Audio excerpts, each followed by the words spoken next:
Hello and welcome to the inaugural episode of the Endless Library podcast, where we are your dusty shelf crusaders, your bargain bin spelunkers, your general indie explorers as we jump down the rabbit hole that is just our massive mess of pop culture. And speaking of digging things out of the dustbin of pop culture, I have with me former KSU radio host DJ Kyber. Hey everyone. This is the first time I've been on a podcast. This is fun. So, we're gonna start talking about what we just watched. The beautiful thing we witnessed. I think you got it closer. To the mic. Are we gonna talk about that beautiful thing we just witnessed? We are. I think I did not do my intro. Oh, okay. So... No, we're a full minute into this now, so we're just no. We're just gonna keep going forward. I am your host, the goddamn BatSam, and we have witnessed. It was somebody. I can say for sure that somebody shot a film and then put it on a disc, and then we watched it, and that's all I can say for sure. Went down to my local exchange and I found in the bargain bin I believe this is a Cantonese film. It took us like half an hour to figure out what nationality this film was. Cantonese film, Saga of the Phoenix. And just to give you an idea of the treat that is this film, I'm going to read the back of this box. Phoenix is the sacred girl of the hell. She was locking up in hell, but she escapes one day and flees to earth. The holy monk sends his chief disciple, Peacock, to catch her. Her eagerness arouses sympathy of the holy monk, who let her enjoy the last 7 days of her life on Earth. However, the evil force wants to capture Phoenix in order to absorb her formidable power that can revitalize all the devils. That was a very good description. They never mentioned anything about a creepy imp that will occasionally invoke the powers of stop motion. So yeah, you want to give us your spoiler? Let's go spoiler free.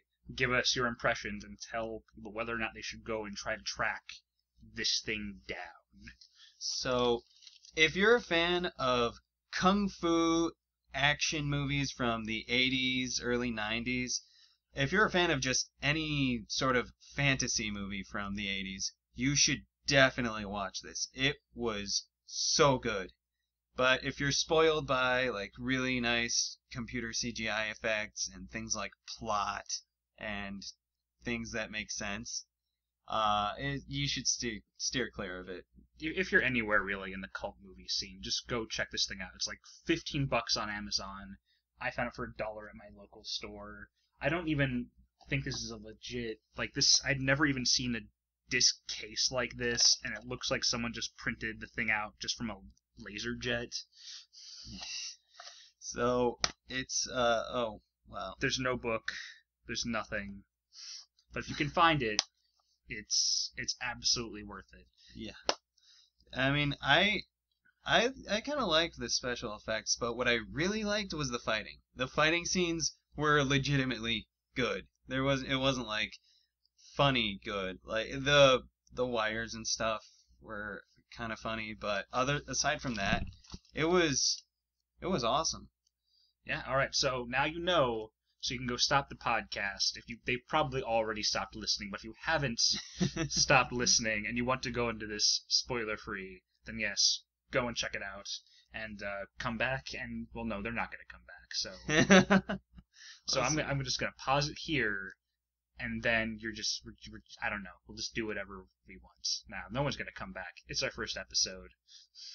You never know. It's just going to be fart jokes for the next 20 minutes. So. Well, actually, we could try talking about Monster Musume. What do you think? No, that's for another thing. Okay. Well, yeah. speaking of fart jokes, there's a creature in this film. I'd say it looks like a Jim Henson creation on acid, but Fraggle Rock's already a thing. I don't even know how I would describe it. It's like it's like Jim Henson creation meets drugs meets sheer eyeball-wrenching insanity. This thing was a little imp creature the start of the film who is some sort of demonic familiar of the main character, and I swear to God it gets creepier in every shot. Because the best way I could describe it is Jim Henson and George Lucas got drunk in Hong Kong one day, and then they woke up with this thing staring at them. Just left it in a dumpster somewhere. It just maintained a life of its own. Every shot of this thing, because it's creepy to start out with, and then it just gets worse, because then you see it, like, start to cry, and there's weird water effects on it, and then it's a puppet for the first, like, third of the movie, and then they make it stop motion for the bits where they couldn't have a puppet, and then the imp gets possessed by the evil spirit of the hell concubine, which makes it even more fucked up. Yeah, it has, like, needle teeth. Oh god, it's horrifying. It's literally eating souls. Yes. It is, and then it grows to a big size, and then it throws up. But the best part about it was that it has a fart attack.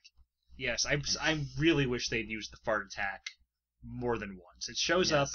She rescues the creature. Some kids are trying to kill it, which, good on you kids. That thing there's no place in this world for that thing.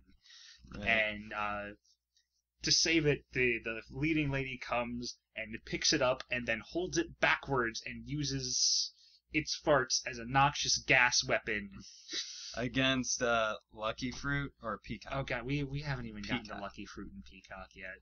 Yeah. So, alright, let's try to make a slightly better plot synopsis than what was on the back of that box.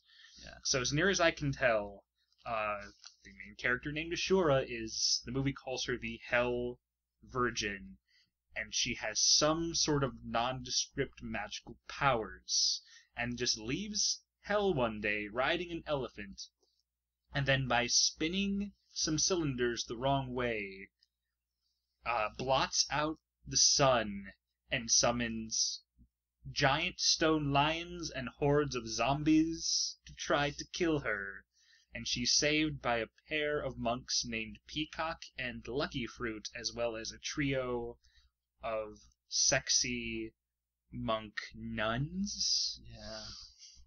They kept calling them nuns, but... We're gonna go with nuns. I think of myself as a very culturally literate man, but I was lost. I had no idea. I'm sure they're called something else over in China and Hong Kong, but the subtitles called them nuns. They were ass-whooping, kung fu fighting nuns. And then after that, the old monk guy told her, like, you have to go into the Buddha statue now. She's like, no, it's too dark. Right, because the two monks, the Peacock and Lucky Fruit, have to take her to, I guess, their boss. Yeah. Who tries to imprison Ashura in a Buddha statue, but because she's so sick of the dark, she just wants 7 days to live on Earth. And the monk feels so bad for her that he sends the other two guys to keep an eye on her. But about 5 minutes after that, the one guy, Peacock, gets sucked down into hell by the Hell Concubine. Yeah, Hell Concubine wants to kill Ashura because she just does. Like she said, her grasp on hell is weakening, and so then she sends her flying monkeys over to him. She is basically the Wicked Witch. She hangs out just all like semi-nude in hell with her giant porno claws, and she has an army of, I think there's supposed to be some sort of goblins. They kind of remind me of the flying monkeys, and they've got these strange hats, and they all have these really high-pitched voices and Wolverine claws. And she sends those guys to capture Ashura, but they capture Peacock, and they turn the imp to stone. He sends the imp out of hell. Yeah, he punts the imp out of hell, and is then frozen. Yes. In a block of ice. And then they all go to rescue the imp. Nobody mentions the fact that 1/3 of their party is missing. Right. There is not even a throwaway line mentioned of this guy from when he is captured to, I think, probably the last 10 to 15 minutes of the film. They just leave him there. I felt really bad for him. They were supposed to be his friends. I mean, occasionally, they'll just kind of cut back over to him just to see that he's still frozen. He's still Han Soloing it up down in hell. Yeah. And then they meet up with some... Oh, right. The girl from Hong Kong. She gets the rock, and then she takes it to her brother, who's a Doc Brown type scientist, except younger. If Doc Brown was kind of a pervert and a bit of a masochist. Yeah. Not masochist, sadist. Well, you know what? He did what we all wanted to do, and he threw the imp in an oven. Yeah. So, and yeah, the imp has a big appetite. It kept eating stuff, which pissed him off. So God, we're just kind of trying to summarize this film. Anyone listening to this is just gonna think we're fucking high. Right. We are sober right now. We are not the drug types. This film kind of makes me want to do drugs because I feel like that's the best way to understand it, and we're not even embellishing. This is just, you just need to go watch this film just for the sheer lunacy of it. And there's really not. I guess there's really not much critique you can even put in this film. Wow. So, yeah, it was. So there was supposed to be some sort of romance between Little Fruit or Lucky Fruit and the girl wasn't there. Yeah, there was a second girl. Yeah, the girl from Hong Kong that got the rock, that was the imp. Yeah, she took it home, and then she was discovered by Ashura and Lucky Fruit. And Ashura just like popped him open using love magic. Where she just like circled her hands around into the shape of a heart, and then that broke the rock open, gave us the imp. I guess we picked a really awful movie to do a first episode for, because there's nowhere, we can't say much about this movie other than just describing all of the batshit insanity that went into it. It's beautiful. It really is. It's just a perfect combination of really terrible writing, crazy special effects, and they even did the dub wrong. It's like they only had one microphone, and they just had everybody record their lines in post and then kind of try to match it up later. Right. Nobody's lines actually match up with what they're saying.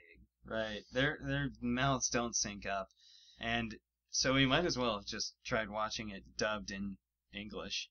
I don't know. It's like watching a Godzilla. It was basically in the same par of quality of watching a Godzilla film, like one of the earlier Godzilla films. Yeah. There were two American. We just kind of cut to two Americans at one point, and they're just speaking English. Look, darling, her clock is moving. Wow, she must have one crazy clock. Yeah, and it's... don't forget the extra dash of 80s in there. There's a blind guy who gets trampled by... It looks like someone just, like, regurgitated a bunch of Wham shit. They're in day glow, giant hair, sunglasses, with a boombox, and they just trampled this blind guy. And then later on, she's walking around with a Flava Flav bag, where it's drawstring, but it's got a giant built-in analog clock. and the synth pop soundtrack. God, there's so much synth pop.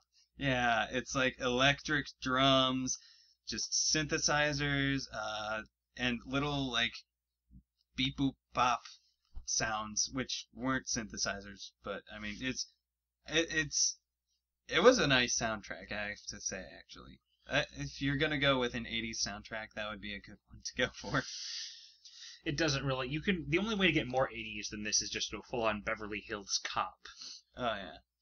True. That, and what was the other Eddie Murphy one that was Chinese-influenced? It was like Golden Child? That's the one. Yeah, did that have... No, I'm thinking of something else. No, I always really love to see the ways different cultures interpret each other's pop stuff. Because America, basically at this point... our biggest export is not anything material, it's all culture. It's movies, music, CDs, clothes, and you kind of get to see a ripple effect of how that shit gets sent out. Because it all starts in the US, and then for the next few years, it just kind of radiates through the rest of the global entertainment culture. And you just see these really cracked out interpretations of it. Yeah, which is how we got. What was that movie you were telling me about? Spider-Man. Well, no, that's for another day. Okay. That's a whole other thing. Okay. We're not gonna talk about that thing right now. But yeah, so as far as like other cultures interpreting U.S. stuff, I find that entertaining, and I always feel like I'm kind of being insulting if I enjoy something that's Japanese mythology inspired or Chinese mythology inspired and it's American, like Golden Child or not the Last Samurai, 47 Ronin. That's it. Well, I see there's different ways of this because I love to see more culture the better. Yeah, I love to see this. It's not so great when we kind of see it just kind of pared down and prepackaged into something that whatever the movie execs think is more digestible for us. But we can get some really good stuff out of it too. Like I love The Last Airbender. That's very heavily Eastern inspired. Yeah.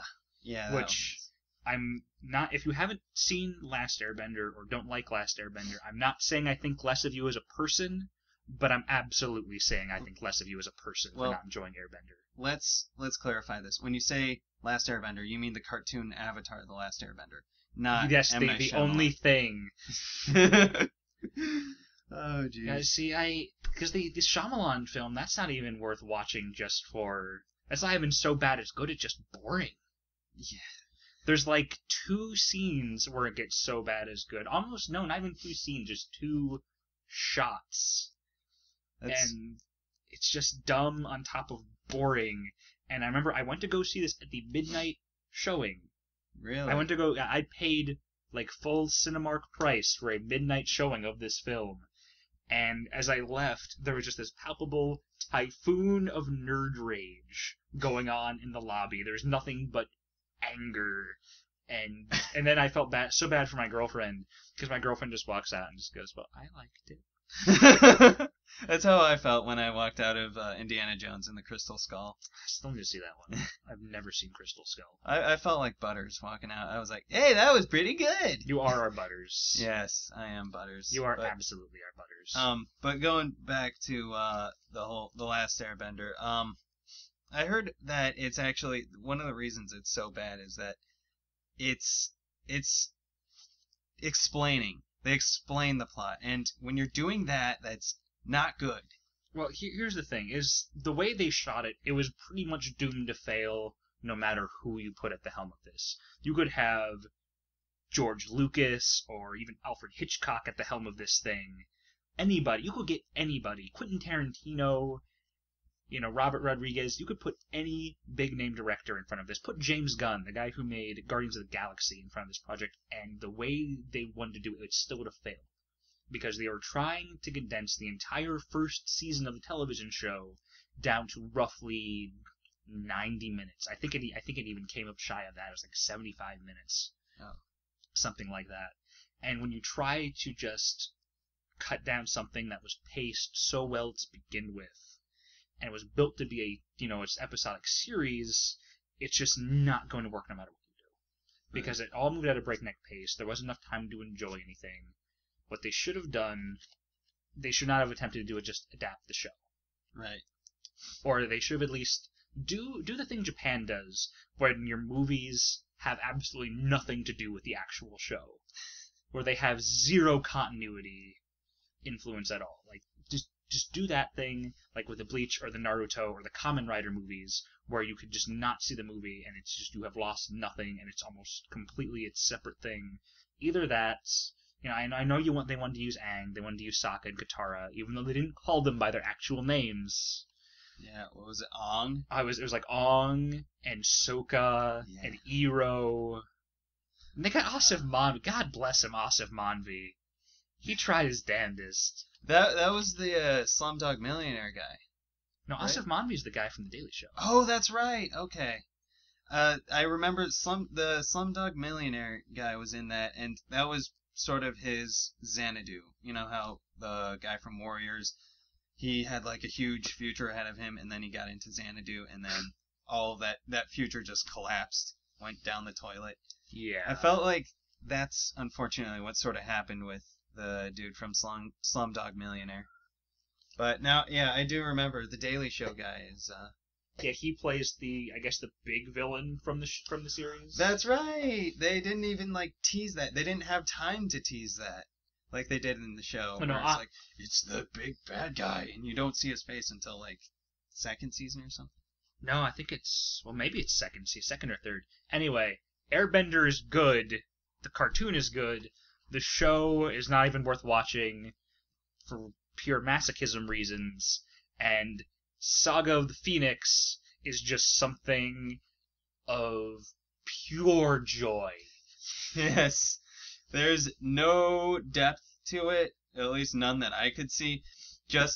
It was just full on, just awesome. Don't ask questions. You right. kept asking. We watched this together, and it was probably about every 5-10 minutes you'd want to stop and ask me something about what was going on, and yeah. I couldn't answer anything. Don't ask questions. Those questions will only lead to more questions, and nothing good comes of actually asking questions of this movie. Yeah, and honestly, I should have just like accepted it at face value and been like, oh, okay, because then I would have enjoyed it more. Although I still enjoyed it a lot.